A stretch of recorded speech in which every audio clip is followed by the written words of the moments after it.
Good morning and welcome to the Maryland Public Service Commission's meeting for the 1st of July, 2020. We'll begin today by approval of the minutes from our last meeting 2 weeks ago on June 17, 2020.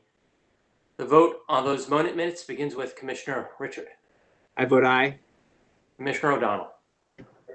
Commissioner Linton. Aye. And Commissioner Herman. Aye. I vote aye. The meeting minutes are approved. Mr. Secretary.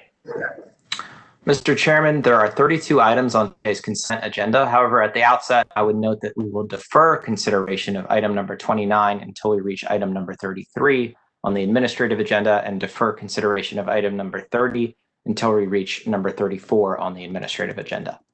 Item number 1 on the consent agenda is the application of Hudson Fiber Network, Inc. to provide facilities-based local telecommunication services in Maryland. Item number 2 is a notice of discontinuance of service from Telcove Operations LLC. Item number 3 is a replacement tariff from Broadwing Communications LLC, reflecting the removal of certain voice and data services. Items number 4 through 28 are revised switch access tariffs filed pursuant to the Commission's notices issued on May 7 and May 22, 2020, and the names of the companies appear on today's published agenda. Item number 31 consists of revised tariff sheets from BGE to update retail transmission rates. And finally, item number 32 is an application from Mill Run Wind Power LLC for certification as a renewable energy facility under the Maryland Renewable Energy Portfolio Standard Program. Thank you, Mr. Secretary. We'll begin with commissioners questioning on any of these items, beginning with Commissioner O'Donnell. Mr. Chairman, not really a question as much as a comment on item 32, which is a 15 megawatt wind farm in Somerset County, Pennsylvania.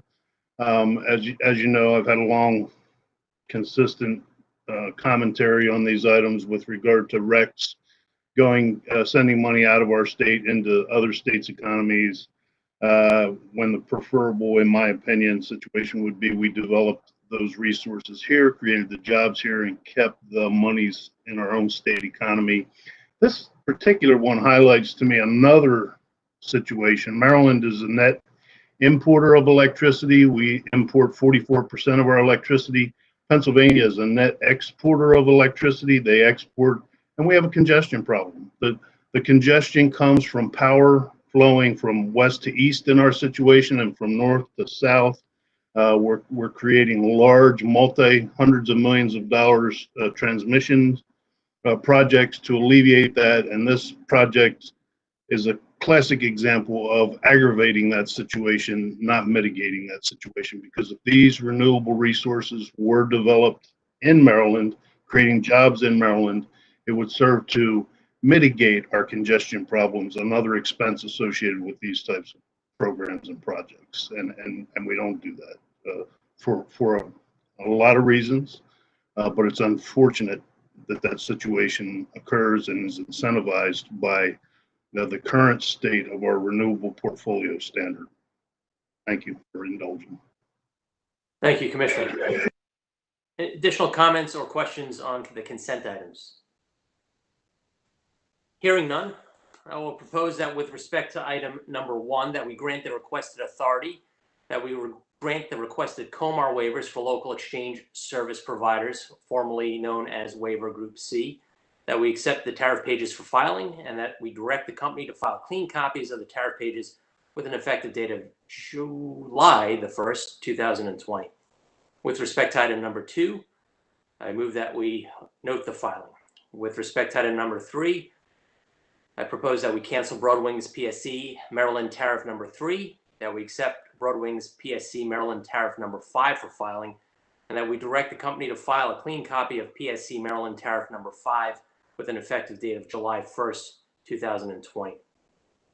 With respect to items number 4 through number 26, that we accept the tariffs for filing with an effective date of July 1st, 2020. And with respect to items number 27 and 28, we accept the tariffs for filing with an effective date of September 1st, 2020. With respect to item number 31, that we accept the proposed tariff revisions for filing with an effective date of July 1st, 2020. And finally, with respect to item number 32, that we approve the application and issue a renewable energy facility ID certification number, that we direct the applicant to establish a REC account with PJM GATS within 30 days of certification, and that we direct the applicant to notify the commission if the information on which the application is based should change. In that case, the applicant should be directed to file notice with the commission within 30 days of the change. The vote begins with Commissioner Richard. I vote aye. Commissioner O'Donnell. Aye. Commissioner Linton. Aye. And Commissioner Herman. Aye. I also vote aye. The motions are approved. Mr. Secretary. Mr. Chairman, item number 33 on today's administrative agenda is the application of Agera Energy LLC for a waiver of the RPS compliance fee due to extreme economic hardship. We will also take up item number 29, the request from Agera to cancel its electricity and gas supplier licenses. Thank you, Mr. Secretary. Just a reminder, if you could please mute your microphones, that will cut down on some of the static. Let me actually ask counsel for Agera Energy. Can you please make an appearance? Yeah, good morning, Chairman, Commissioners. This is Eric Wallace on behalf of Agera Energy. And I'm joined today by Darren Asman, who is the bankruptcy counsel for the company. Thank you, Mr. Wallace and Mr. Asman. Before we begin with staff's counsel's recitation of the background, it's my understanding that these two cases, Agera and Energy Me Midwest LLC, have been consolidated by the U.S. Bankruptcy Court. Is that correct? That's correct. Good morning, Commissioners. This is Darren Asman from McDermott Law and Emery. They have been jointly consolidated before the Bankruptcy Court in the Southern District of New York. Okay. Is there any objection if we take both Agera and Energy Me up together today? No, Your Honor, not from the company's perspective. Okay, thank you. We'll begin then. We'll hear both items 33 and 34 combined with 29 and 30 together. Good morning, Mr. Wilson. Yes, Your Honor. I believe Mr. Mosier was going to take the lead on this. Good morning, Mr. Mosier. Yeah, Mr. Chairman, Commissioners, Kevin Mosier on behalf of staff.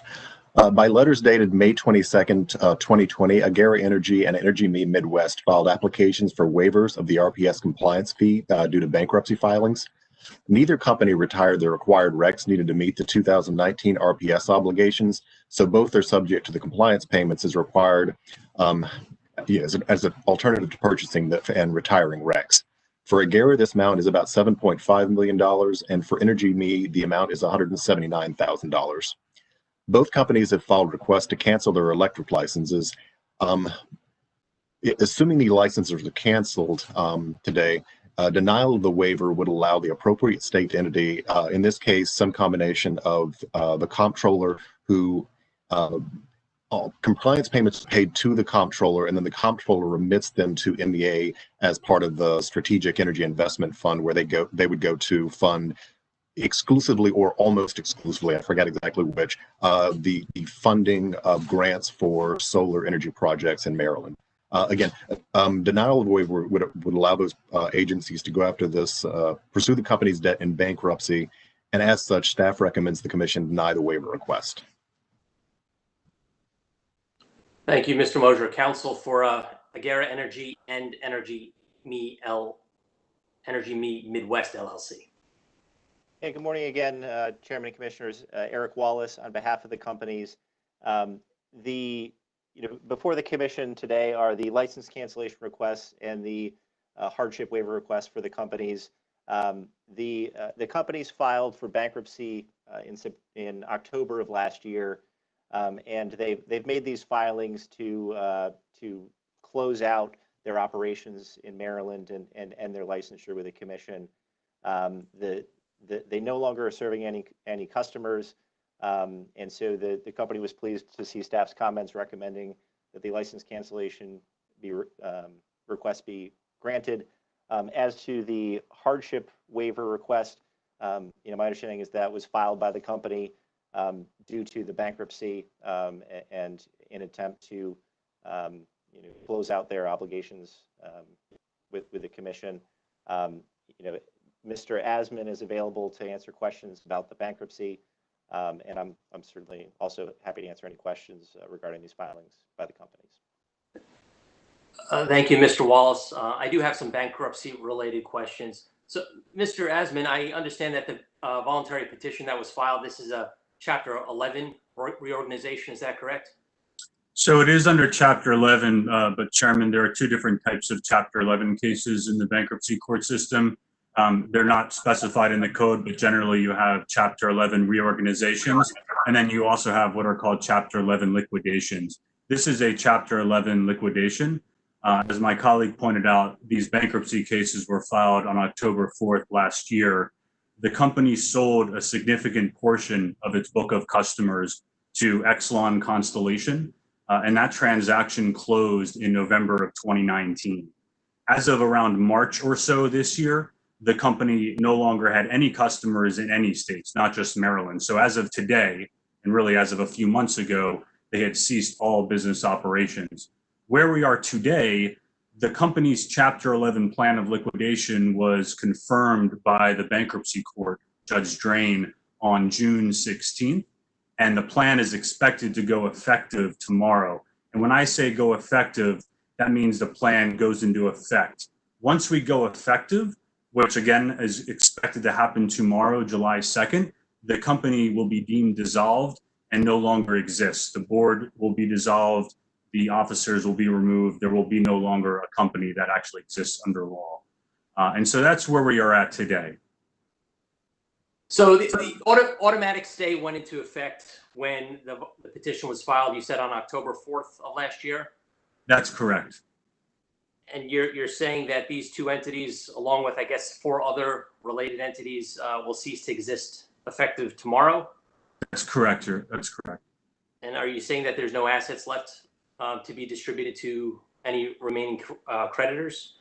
No, there are assets that will be distributed to creditors in order of priority. And the plan of liquidation and the disclosure statement that was served on the commission, as well as all the other commissions in other states, lays out exactly what is available, what might be available. There are potential litigation claims, but they will be distributed in order of priority and to claimants who actually filed claims. And in terms of order of priority, I suspect that the PSCs that are creditors in these proceedings are unsecured claims. Is that right? That is correct. That is the debtor's position, that all of these claims are unsecured.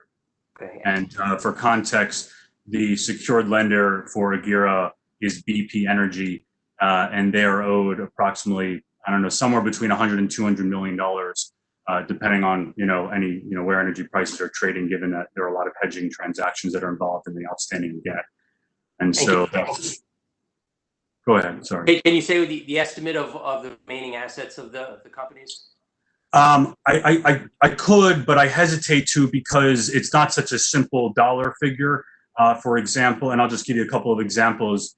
There is a dollar amount that's being contributed to the trust. It's called a liquidation trust that's being formed once we go effective tomorrow. And there is $2.25 million being contributed to that trust. I believe the plan provides that up to $750,000 of that 2.25 will be used for administrative expenses, so legal fees and just administering the trust. And then there are other assets that will be contributed, but they are of uncertain amounts. For example, there are causes of action or litigation, if you will, that are being contributed, not yet commenced, may never be commenced, may never be a recovery. And so that's why I hesitate to say what the remaining assets are, other than that $2.25 million. And for the chairman, for your benefit, the disclosure statement that was served on all creditors with the plan, it's essentially a prospectus, almost as if you were investing in a publicly traded company, a 50-page document that you would get that explains what the company does. The disclosure statement disclosed what estimated recoveries would be for creditors in the case. And I believe the estimated recoveries for general and secured creditors was anywhere from 1% to 16% on the face value of the claim amount. Thank you. Mr. Osmond, I was taking a review of your petition, and I noted that the companies have creditors, including 7 or 8 utility regulators on the East Coast and West Coast, including California, New York, Rhode Island, New Hampshire, Pennsylvania, New Jersey, and Connecticut. However, while those PSCs were listed on the petition as creditors, the Maryland PSC was not.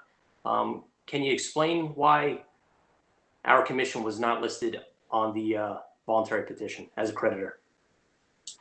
Could you point me to where exactly they were listed? So you're looking at the petition, Correct. and I assume you're looking at the top 30 creditors list?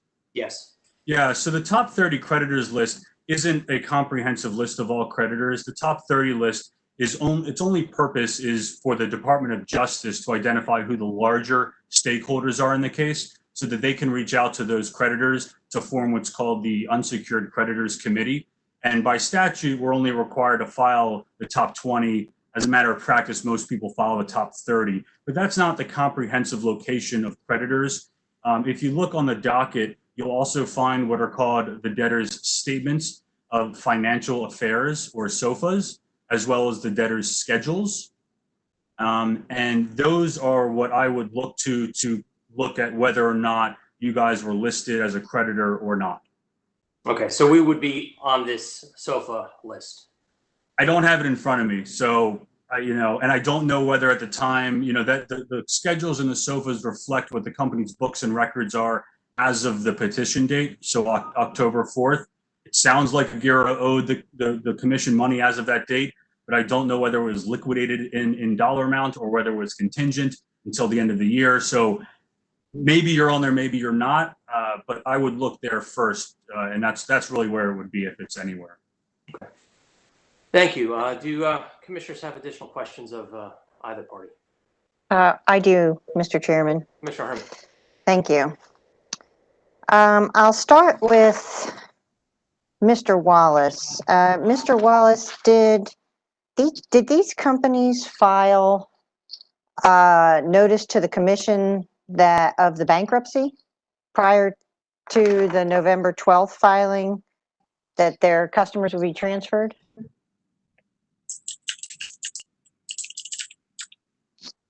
This is Darren Asman again. I can actually answer that question. I don't believe that Mr. Wallace would have served any special notice, but Maryland, the commission certainly would have been in receipt of the petition, as well as probably 3 or 4 subsequent notices that were sent out through the bankruptcy case. And so there's every time we file and serve something in the bankruptcy case, there's an affidavit of service that is filed on the docket that basically shows and demonstrates who we served it to. I don't have it up in front of me, but I can almost assure the commission that multiple notices would have been provided to the commission throughout the bankruptcy case. Okay, thank you. So, Mr. Mosier, can you explain to me why this isn't economic hardship under the regulations in the staff's view? I think the staff's view, that I've read over the regulations and the underlying statute, and I will say 2 things. It seems as if this is more on its, and again, I'm not a lawyer, but it looks like this is more, if it doesn't qualify for residential customers, I don't believe in it. It seems like if there's a hardship on the underlying commercial and industrial customer where they wouldn't have to pay the company. And I think the other thing is, I think staff's view is we didn't want to say you should grant this because we didn't want to preclude MEA from going after these potential C funds. I'm not sure you shouldn't, but we didn't want to say absolutely do not, because again, if MEA decides they think it's worth it to go after this in bankruptcy, and I think the final point from staff was, because this wouldn't harm any Maryland customers because the customers are already gone, and again, the company is filing for bankruptcy, it doesn't seem like them not having to potentially pay some alternative compliant payments certainly makes no difference to the customers they no longer have, and I don't think it'll make a difference to the company's bankruptcy. Okay. The only thing that I would add, I'm sorry, this is my first proceeding attending here, so I don't know if I can just jump in. Go ahead, the only question I would sort of pose to the commissioners is if this statute exists that has a hardship exception, I guess I find it hard to understand what the purpose would be. What company would ever satisfy it if not a liquidating company in Chapter 11? Just food for thought. And Mr. Asman, you said just earlier when you were talking to the chairman that this company basically will go away after tomorrow. Do you know whether or not the sale to Constellation had Constellation assuming these kinds of payments on behalf of the company it was purchasing? They definitively did not assume these payments in the asset purchase agreement. Okay. And so if we grant this, if we deny the waiver request and we cancel the license as proposed by the commission staff, is there the state, another agency of the state could potentially continue this and seek to get payment through bankruptcy proceeding, is that right? If they chose to. I can't really answer that because the question really asks for legal advice to the commission, respectfully. And so I guess what I would say is I would defer to the pleadings that have been filed on the docket, because there are dates that have come and gone in the bankruptcy case. For example, certain bar dates have come and gone for filing proofs of claim. And so I wouldn't want to expand on that anymore, but assuming that you are still in a position to do so, then you're obviously you can still do so. Okay, thanks. So Mr. Wilson, my final question is, from a legal standpoint, help me understand why this is an economic hardship from this, we have a regulation that says that we can waive assessed on a supplier to an industrial or non-retail commercial customer may be waived upon economic hardship. So does that apply in this situation? Yes, Commissioner, I believe it does. I think that it absolutely qualifies for a waiver, but it's a discretionary waiver, and staff felt that we should leave that discretion to the commission and give the commission the opportunity to pass this on to be treated as bankruptcies typically are when they come to the commission, which I understand from consulting with general counsel is to pass them on in the manner that we've recommended. So your question is, does this qualify for a waiver as insolvency? Yes, it does. Okay, thank you very much. Thank you, Mr. Chairman. Thank you. Commissioner Linton. Thank you, Mr. Chairman. I just had one question for Mr. Mosier. What's the status of the bonds for these two companies? I believe Energy Me, its bond is still in place, and I believe both bonds are still in place. I believe one of the two of them, I believe actually Gara, we recently got something from the bonding company, and I believe it cancels in about 30 to 45 days. So both bonds. Sorry, I couldn't hear the beginning of your answer. Sorry, I believe both bonds are still in place. We did get notice, I believe, from Gara's bonding company that bond will be canceled in about 30 to 45 days. Okay. All right. Thank you. Thank you, Mr. Chairman. Thank you. Any additional questions? Commissioner O'Donnell. To follow up Commissioner Linton's question, Mr. Mosier, so should we be exercising the clawback of that bonded money to weigh against these assessments that haven't been paid to the state of Maryland? I think it's not clear that, because again, the alternative compliance payments are made to the comptroller's office as opposed to the bond, which is payable to the public service instrument, or maybe more specifically the state. So yeah, that may be more of a legal issue, because I'm not sure if you can take the money and give it to the comptroller from the bond. If Mr. Wilson knows, I might want him to weigh in on that one. Yeah, yes, Your Honor. We have considered this, and this was another reason we thought it wise to pass it on and handle these in the way that bankruptcies are typically handled by the general counsel and the executive secretary's department, and that's to move them on to the appropriate collection arm of the state, which could make a decision on whether that bond needed to be collected against, or a claim could be made on the bond through the bankruptcy. I think it is sort of risky to go and try to collect a debt, even from a bonding company, outside of the bankruptcy. None of us in staff are actual bankruptcy attorneys, but it certainly has been my experience that all collection efforts have to stop, even against a in the nature of a bond. Well, it seems to me that that these fees are to be collected on behalf of the citizens of the state of Maryland, and whatever machinations or bureaucratic organizations need to pursue that, it's really on the behalf of the citizens, even if it goes to a CEF fund. And it seems to me that that this agency, whether it's MEA or the Office of the Attorney General, pursuing these funds on behalf of the citizens of the state of Maryland need to happen if they deem it reasonable. But who's going to notify either MEA or this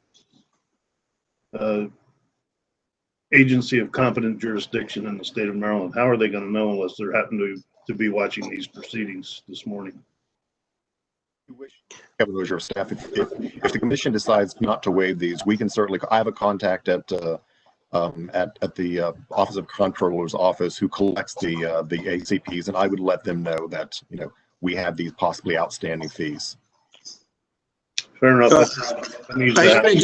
In addition, your Commissioner, it was our understanding from the executive secretary's office that they do have a process whereby they forward this on.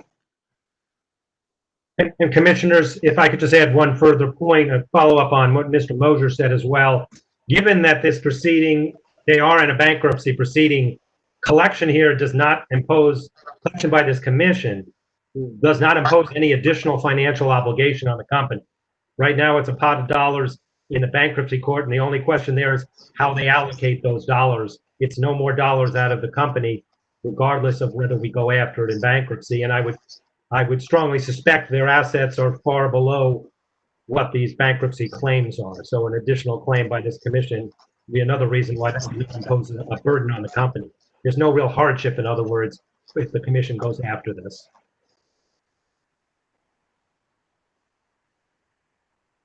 Albert, could you just make an appearance for the record? I'm sorry, Your Honor. Kenneth Albert on behalf of staff. Thank you. Any additional questions?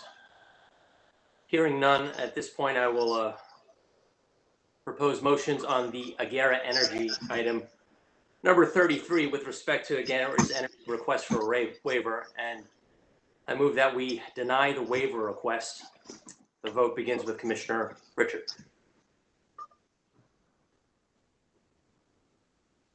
So we are denying the request? My motion is that we deny the waiver request. I never had a chance to ask my question, but I'm going to vote no on that. So sorry, Commissioner Richard, I didn't hear. Did you have questions before the motion? I was trying to get your attention. Just for staff, have you reached out to the comptroller or to even MEA to find out if they're even interested in this? Because I mean, at this point, we're talking at most 1 to 16%, and there's only less than $2 million in the fund, and we're talking about about $8 million between these two companies.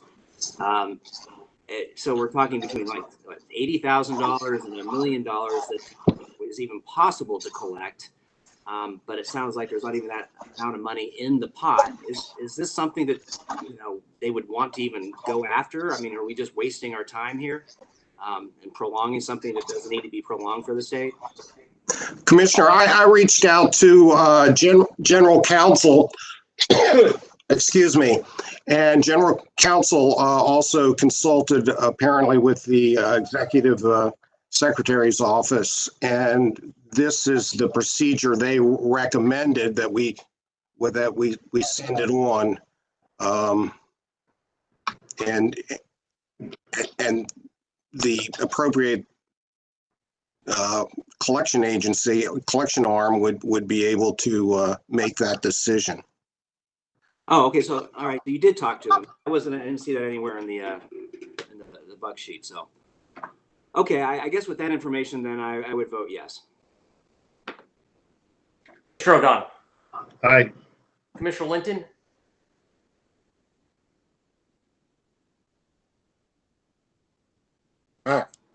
Did it come through? Well, we heard it. Thank you. Okay. Commissioner Herman. Mr. Chairman, I vote aye because I think you heard me ask some questions with respect to the bankruptcy and why that didn't qualify, but I think that I would need more to grant this waiver, because the statute says that it's compliance fee assessed on the load of a particular industrial or non-retail commercial customer for a particular year. I think we know the year, but we haven't heard anything about the particulars, and we haven't heard anything else about anything else. So for that reason, I think I would need a little bit more to grant the motion. So for me, I would deny it. So I vote aye. Thank you. I vote aye as well. The motion is approved. With respect to item number 29, Agera Energy LLC's request to cancel its license, I move that we approve the cancellation request. The vote begins with Commissioner Richard.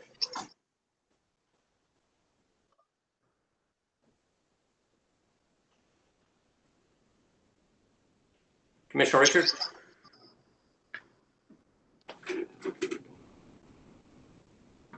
Commissioner Richard, we couldn't hear a word you said. You were muted. Commissioner, if you could give us the thumbs up or the thumbs down. Yeah, so we are voting to grant their requests. Is that correct? That's correct. Okay, yes, I vote in favor, yes. Commissioner O'Donnell. Aye. Commissioner Linton. Aye. And Commissioner Herman. Aye. I vote aye. The motion is approved.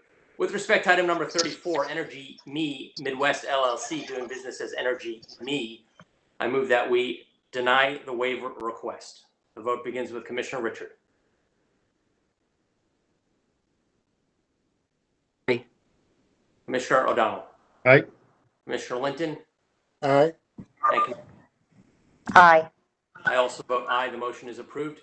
And with respect to item number 30, Energy Me Midwest LLC doing business as Energy Me, I move that we approve the cancellation request. The vote begins with Commissioner Richard.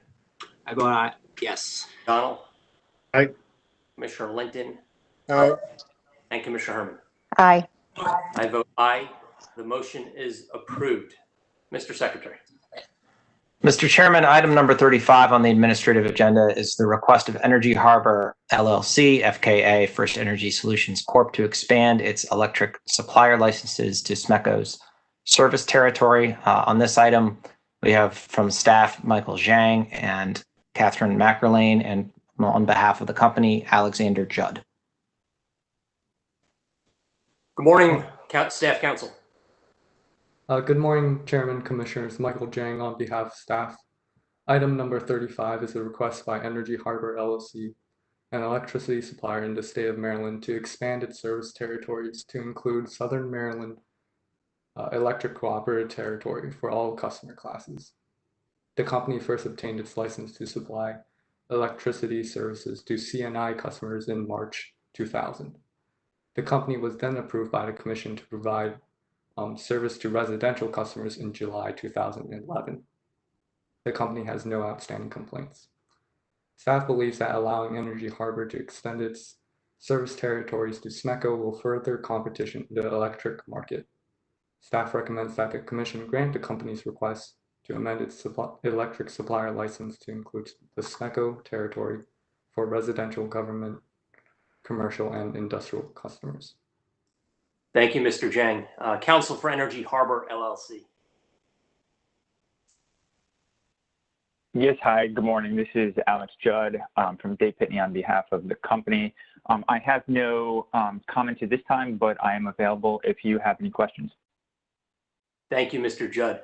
We'll begin with questions from the commissioners. Commissioner O'Donnell.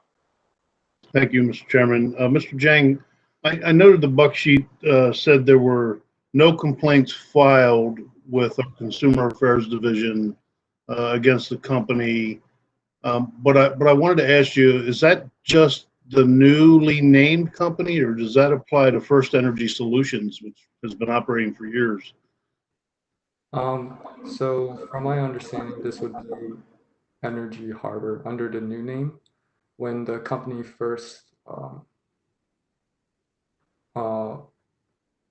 wanted to change its name and got that name change noted by the commission, they also had no outstanding complaints at that time.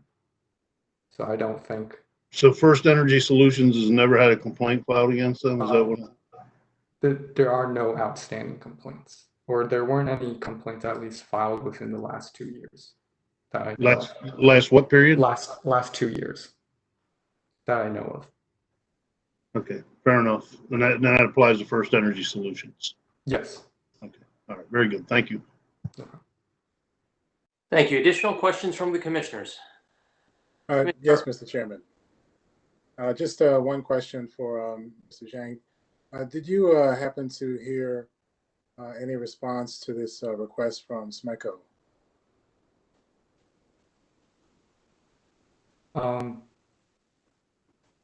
I did not reach out to SMECO regarding this. I believe that the company would have to set up its own relations with SMECO after the commission grants its ability to market in SMECO territory. Okay. All right, fair enough. SMECO, there's not a lot of competitive suppliers active there, so SMECO tends to be fairly engaged with all of the ones that are active. So I guess if there's any need, SMECO will certainly reach out. Thank you. Thank you, Mr. Jang. Thank you, Mr. Chairman. Thank you. At this time, I will propose with respect to item number 35 that we grant the company's request to amend its electric supplier license to include the Southern Maryland Electric Cooperative Service Territory for residential, government, commercial, and industrial customers. The vote begins with Commissioner Richard. I vote aye.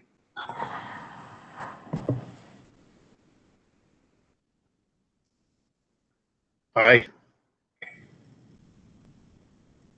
Aye.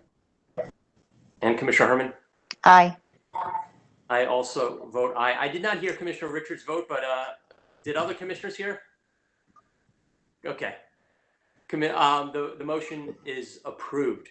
Mr. Secretary, item number 36. Mr. Chairman, item number 37, I believe, consists of tariff revisions from the Potomac Edison Company due to the, I'm sorry, you're correct. Item number 36 consists of tariff revisions from the Delmarva Power and Light Company due to the Maryland environmental surcharge. For staff on this item, we have Lucy Shea and Lloyd Spivak, and for the company, Douglas McKeel. Thank you. Good morning, staff. Good morning. Good morning, Mr. Chairman, Commissioners. Lucy Shea on behalf of staff. Delmarva Power and Light Company filed on June 23rd, 2020, revised, clean, and redlined copies of its related tariff pages to reflect the revised Maryland environmental surcharge rate for fiscal year 2021 in compliance with the letter order issued by the Commission on June 22nd, 2020. Public Utilities Article Section 7-203A1 states that the Commission shall impose an environmental surcharge per kilowatt hour of electricity distributed to retail electric customers within the state and authorize each electric company to add the full amount of the surcharge to its customers' bills. Public Utilities Article Section 4-203A states that unless otherwise ordered by the Commission, a public service company must provide the Commission 30 days notice of a new rate or a change in rates. The revised environmental surcharge of $0.000129 per kilowatt hour will be applied to all of Delmarva Power and Light's Maryland electricity sales based upon meter readings taken from July 1, 2020 through June 3, 2021. The environmental surcharge reflects a reduction from the current rate of $0.000143 per kilowatt hour rate applicable during the 12-month period that began July 2019. Staff recommends that the Commission accept for filing the proposed tariff revision of Delmarva Power and Light to the Maryland environmental surcharge rate with an effective date of July 1, 2020. Staff further recommends that the Commission waive the 30-day notice period required by Public Utilities Act, Section 4-203A. Thank you. Thank you, Ms. Shea. Counsel for Delmarva. Good morning, Chairman, Commissioners. Doug Mikeel. I have nothing to add. Thank you, Mr. Mikeel. Do commissioners have questions? Hearing none, I propose that we accept the tariff revisions for filing with an effective date of July 1st, 2020, and grant waiver of the 30-day notice period required by Public Utilities Article Section 4-203A. The vote begins with Commissioner Richard. I vote aye. Commissioner O'Donnell. Aye. Commissioner Clinton. Aye. And Commissioner Herman. Aye. I vote aye. The motion is approved. Mr. Chairman, item number 37 consists of tariff revisions from the Potomac Edison Company due to the Maryland environmental surcharge. On this item, again, for staff, we have Lucy Shea and Lloyd Spivak, and for the company, Jeffrey Trout and Raymond Valdez. Good morning again, Lucy Shea on behalf of staff. Potomac Edison Company filed on June 23, 2020, clean and red-lined copies of its related tariff page to reflect the revised Maryland environmental surcharge rate for fiscal year 2021 in compliance with the Commission's June 22, 2020 letter order. The revised environmental surcharge of $0.000129 per kilowatt hour will become effective on all bills rendered on or after July 1, 2020.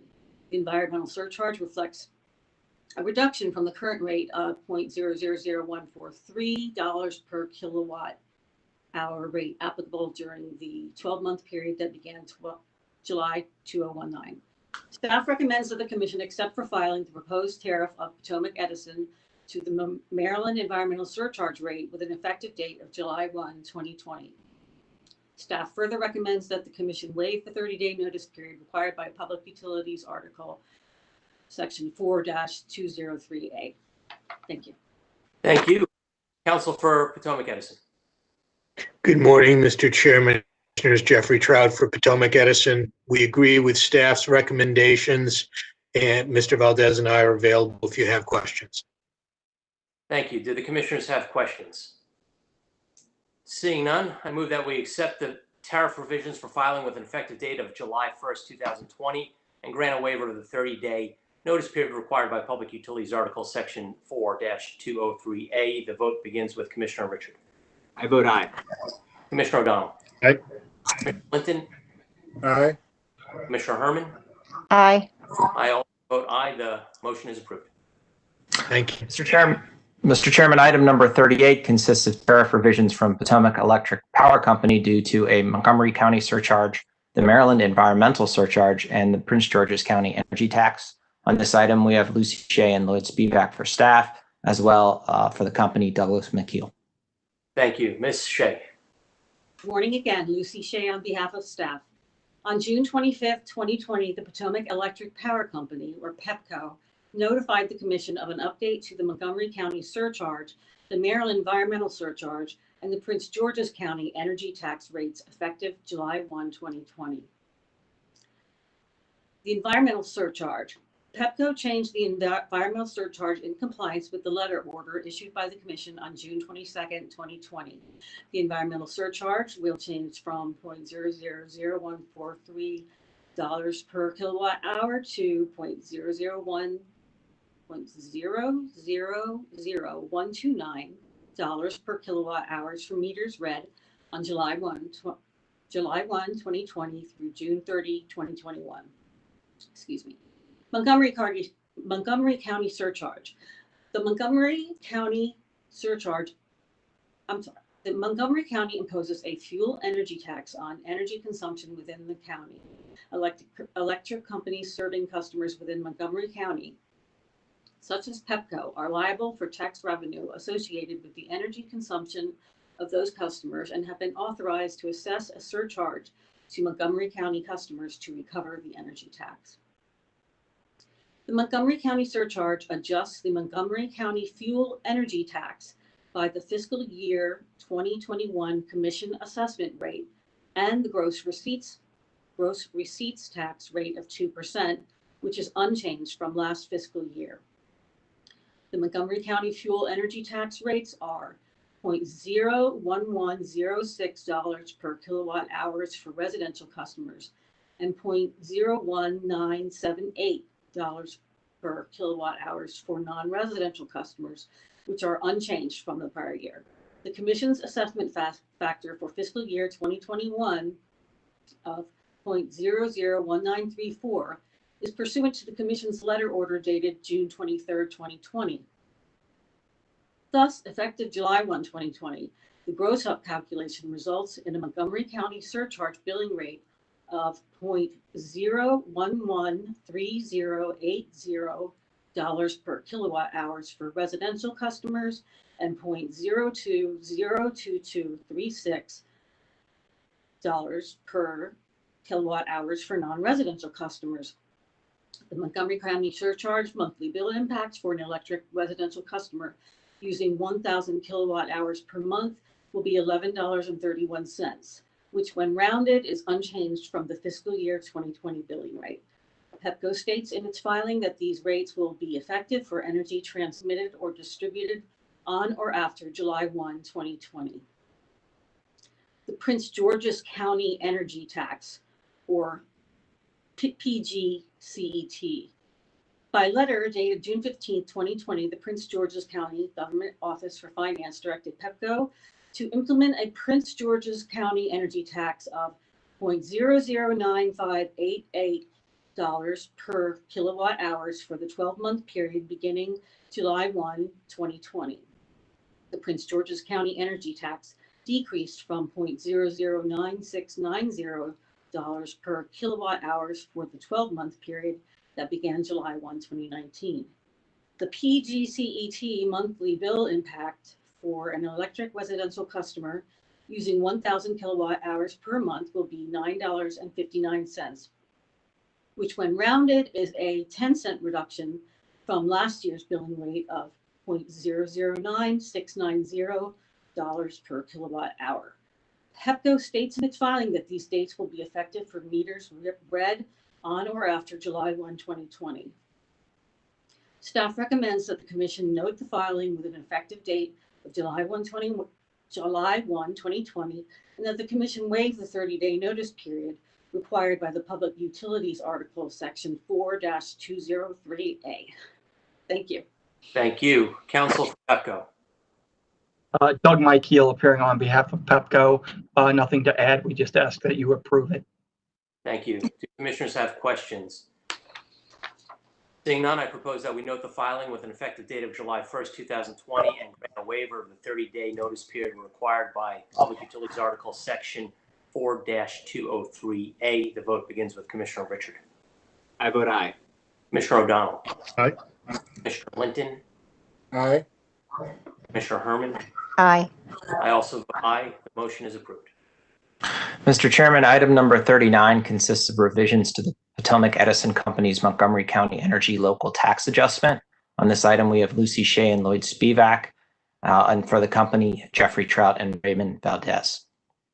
Thank you. Ms. Shea, again, please. Yes. Thank you. Hello, good morning again. Lucy Shea on behalf of staff.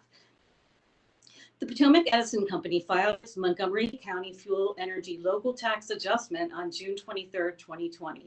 The Montgomery County Fuel Energy Local Tax Adjustment reflects the Commission's assessment factor for fiscal year 2021, pursuant to the Commission's letter order dated on June 20, 2020. It also reflects the Montgomery County Resolution number 17-1123, adopted May 22, 2014, which remains unchanged for the Montgomery County Fuel Energy Tax effective July 1, 2014. As noted in agenda item 38, the revised fiscal 2021 commission assessment rate of 0.001934 results in a Montgomery County surcharge billing rate of $0.011380 per kilowatt hour for residential customers and $0.020236 dollars per kilowatt hour for non-residential customers. Staff recommends that the commission note the filing with an effective date of July 1, 2020. Staff also recommends that the commission waive the 30-day notice period required by Public Utility Article Section 4-203A. Thank you. Thank you, Ms. Shea. Counsel for Potomac Edison. Morning again, Mr. Chairman. The company agrees that the filing should be noted. Thank you. Seeing no questions from the commissioners, I propose that we note the filing with an effective date of July 1st, 2020, and grant a requested waiver of the 30-day notice provided by the Public Utilities Article, Section 4-203A. The vote begins with Commissioner Richard. I vote aye. Commissioner O'Donnell. Aye. Commissioner Linton. Aye. Commissioner Herman. Aye. And I vote aye. The motion is approved. Mr. Chairman, item number 40 consists of revisions to Washington Gas Light Company's Montgomery County Energy Local Tax Adjustment.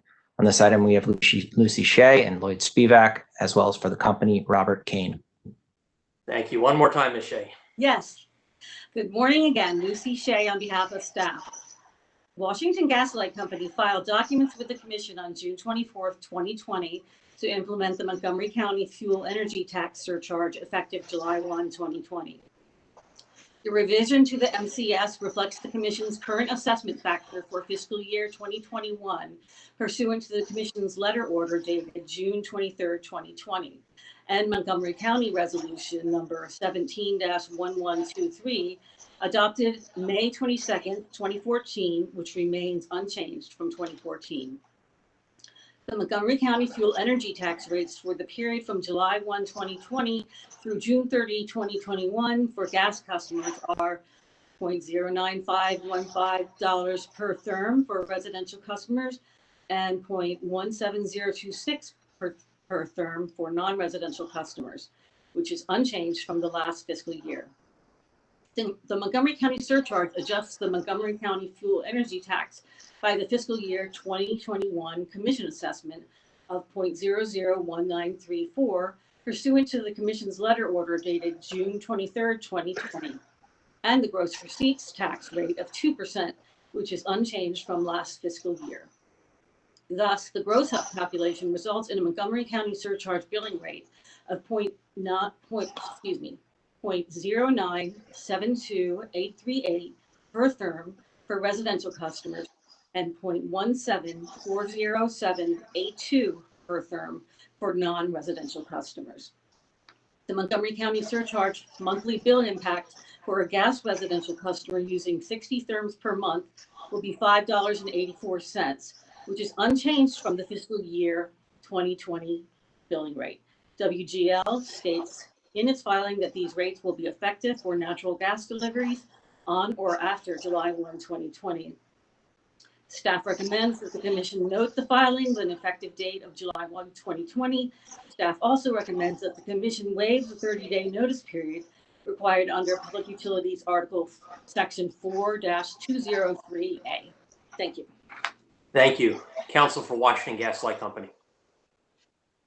Good morning, Commissioners. Robert Kane on behalf of Washington Gas Light Company. The company, we have no further questions or comments. Thank you. Seeing no questions from the commissioners, I move that we note the filing with an effective date of July 1st, 2020, and grant a waiver of the 30-day notice period required under Public Utilities Article Section 4-203A. The vote begins with Commissioner Richard. I vote aye. Commissioner O'Donnell. Aye. Commissioner Linton. Aye. And Commissioner Herman. Aye. I also vote aye. The motion is approved. Mr. Chairman, item number 41 is the application of Artesian Water Maryland, Inc. for authority to exercise a franchise provided by Cecil County. On this item for staff, we have Catherine Mackerlane, and for the company, Scott Steffen, Joe D'Annunzio, and Dave Specht. Thank you. Good morning, Ms. McElwain. Good morning, Chairman and Commissioners. Catherine McElwain on behalf of staff. Item number 41, Water Maryland Incorporation's request for authorization to exercise a franchise granted by Cecil County in November of 2019 to provide water service to an expanded Elkton West service area, including all property in Cecil County. Artesian Water Commission approval of a third amendment to the franchise agreement negotiated between Artesian Water and Cecil County, which further expands the Elkton West franchise area. The expansion of Artesian Water's Elkton West franchise is a result of an interconnection agreement between Artesian Water and the town of Northeast.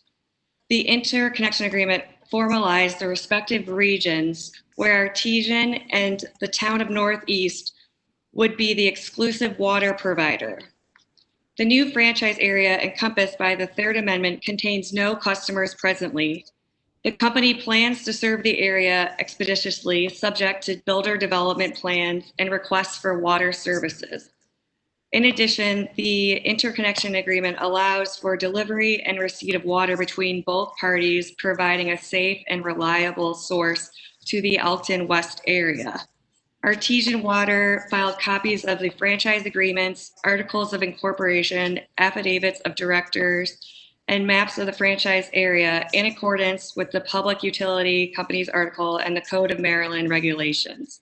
The company has shown that it has managerial and financial resources to operate a water system in the Elkton West franchise and has adequate water supplies.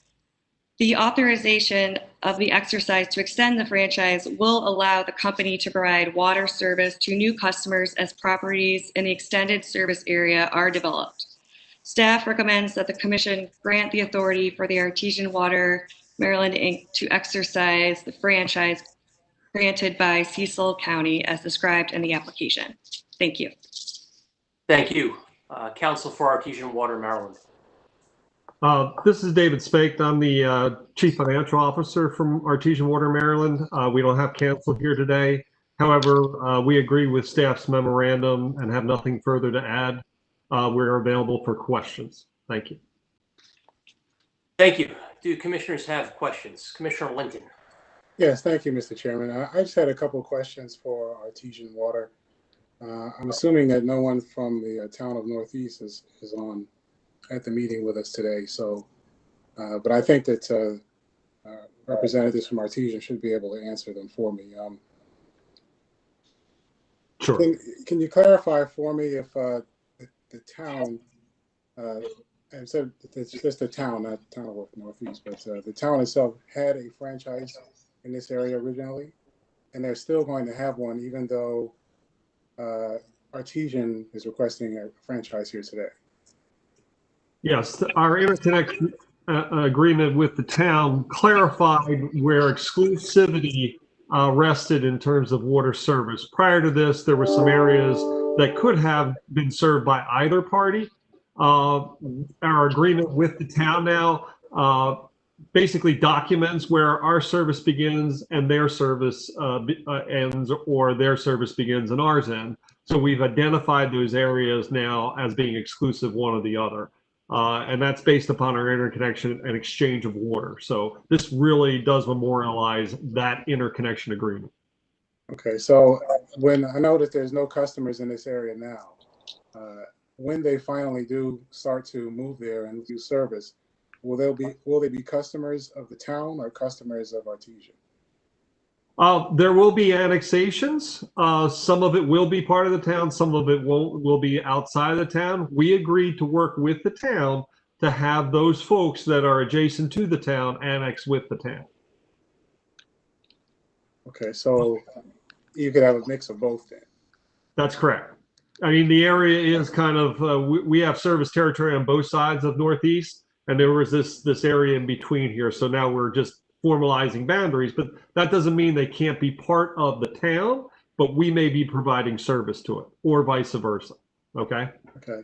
So the town is the one with the equipment currently there. So they have the meters, the underground pipes, things of that sort for some parts of this franchise. Correct. And then we have pipes and the same thing in other parts of this territory. Again, this will be an area where we combine our systems by virtue of an interconnection. Will extend in other parts, and the town will, within its boundaries, do some extensions there as well. Okay. Mr. D'Annunzio, who is president of Artesian Water Maryland, is also on the line, I believe. He may be able, he's been doing a lot of negotiations with the town. He can speak further to it, and I didn't mean to preclude him if he's on the line now. I know he's on the line. Joe, any further? Perhaps he can't get on the line. I do apologize. I think I got it though. That's fine. I wanted to make sure I understood. So when, but the town's franchise is what we would call a municipal franchise or something along those lines. Correct. And yours, of course, as a private company, would be granted by the commission. So, all right. So there'll have to be some effort. I'm assuming that Artesian's been around for a while, so I'm sure you're capable of informing your customers about their rights and privileges, et cetera, as a customers of a franchise company, as opposed to those that are working with and taking water supply from a municipal company. Absolutely. We're actually working with the town of Northeast on those notifications where we have joint territory, and we're working cooperatively with the town. We have a good partnership there that we've built over a number of years. So the interconnection agreement displays that. And again, this is the culmination of all that, but we are working jointly in this area with all residents and customers. So it's a seamless transition. Good. Okay. Thank you. It looks like everything was well thought out here. So I just wanted to make sure it was clear about how that arrangement was going to be established going forward. But thank you, Mr. Spade, for your answers, and thank you, Mr. Chairman. Thank you, Commissioner Linton. At this point, I will move that we authorize Artesian Water Maryland LLC to exercise the franchise provided by Cecil County as described in the application. The vote begins with Commissioner Richard. I vote aye. Aye. Aye.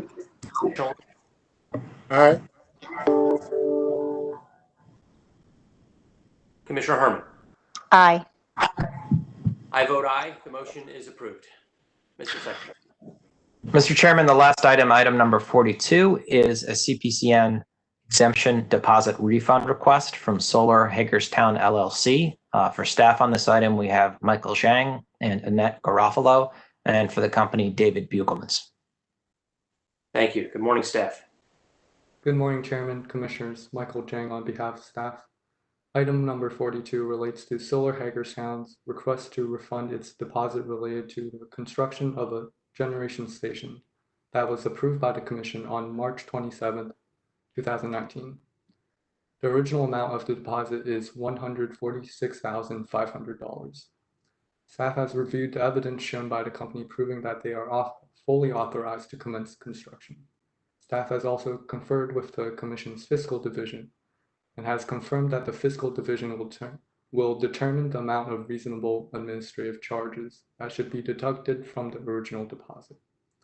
Thus, staff recommends that the Commission approve the refund request and refund the deposit less reasonable administrative charges. Thank you, Mr. Zhang. Counsel for Solar Hagerstown LLC. Thank you, Mr. Chairman, Commissioners. David Bugelmans on behalf of Solar Hagerstown LLC. I have nothing to add to staff's presentation, but I'm here to answer any questions. Thanks for your consideration. Thank you, Mr. Bugelmans. Commissioner O'Donnell. Thank you, Mr. Chairman. Is there anyone on from the Finance Division? I don't see anybody. Probably not. Mr. Zhang, I'm going to ask you if you could tell us what reasonable administrative charges are. How are they defined, and what will they be? From my understanding, when I confirmed with the Fiscal Division, they said that it would be based upon the costs of creating the account that the funds were stored in. So the bank account that the funds were So why aren't those fees just before us, and then we would know? We wouldn't be kind of like left in the dark as to what those fees are. So I spoke to the assistant secretary and the fiscal division together, and they just told me that this would be the way that it should be presented in front of the commission. I'm not sure if they have a specific formula to calculate this. And Your Honor, Annette Garofalo, on behalf of commission staff, we could provide you those if you would like. Yeah, I mean, Ms. Garofalo, I think that's a good idea. Because I think the final arbiter of reasonable fees charged by the commission is the commission, not some division of the commission, technical staff. So I think approve those fees to be known, and they shouldn't be obscure or in any way. We'll try and get those to you sometime today, or if not, tomorrow morning. I think that might be the earliest we could do it. Fair enough. I think I'm just speaking for myself. I'm sure that they're going to be reasonable, but in the interest of transparency, probably would be a more complete filing if we had a sense of those up front instead of something that's going to happen after we dispense with this item on the administrative meeting. So thank you for that. Okay, thank you.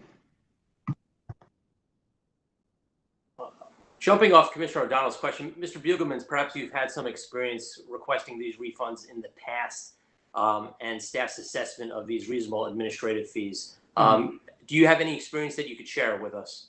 I have no experience, Your Honor, handling one of these requests myself. I do have a recollection of a few years ago, I saw a letter order or some other decision from the commission granting one of these. And I do remember the administrative fees being fairly low. I think less than $100. And, my assumption is it would be, similar in scope to that. So it was not a concern to the company that staff did not include the number in its buck sheet. Okay, thank you. Commissioner Richard. Oh, I thought you were calling the vote. Oh, sorry. No. I could just say I agree with Commissioner O'Donnell. I think this would be a more complete filing if we had known what those fees were going to be. It also gives the person applying for the refund an opportunity to give some input as well. So I think it'd be a more efficient process rather than having to appeal later. So anyway, I agree with Commissioner O'Donnell on this. Thank you. Well, I believe staff is now on notice to provide those fees. But not to delay the refund being returned to Solar Hagerstown today, I'm going to propose the following motion as recommended by staff that we approve the refund request and refund the deposit less reasonable administrative charges. The vote begins with Commissioner Richard. I vote aye. Commissioner O'Donnell. Aye. Commissioner Linton. Aye. And Commissioner Herman. Aye. I vote aye. The motion is approved. With that, there is no additional items or business before the commission this morning, so this meeting is adjourned. Thank you. Thank you.